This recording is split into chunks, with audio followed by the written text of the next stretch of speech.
President Brigham Young commonly employed the old ship Zion as a metaphor for the Church of Jesus Christ of Latter-day Saints.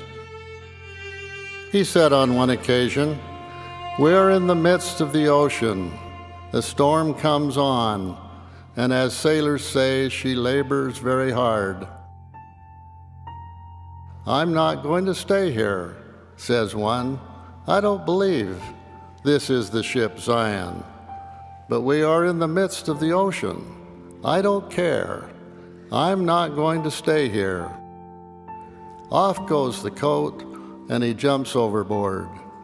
Will he not be drowned? Yes. So with those who leave this church. I've discovered in my ministry that those who have become lost and confused are typically those who have most often forgotten that when the First Presidency and the Quorum of the 12 speak with a united voice, it is the voice of the Lord.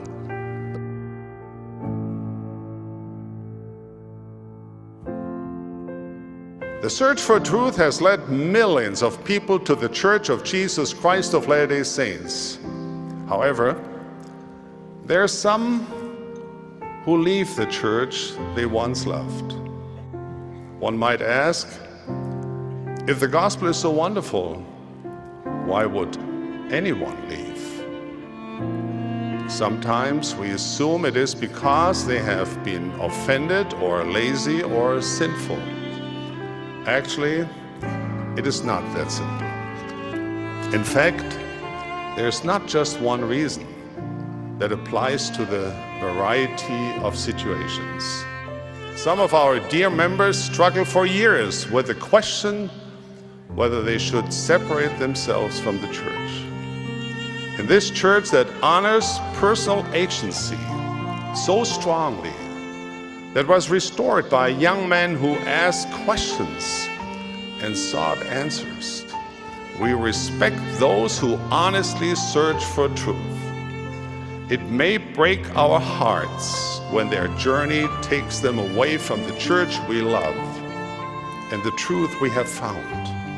But we honor their right to worship Almighty God according to the dictates of their own conscience, just as we claim the privilege for ourselves.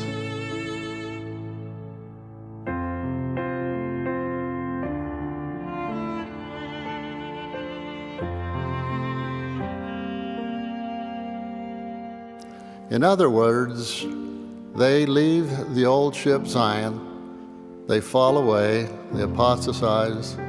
Tragically, they often experience short-term and eventually long-term unintended consequences.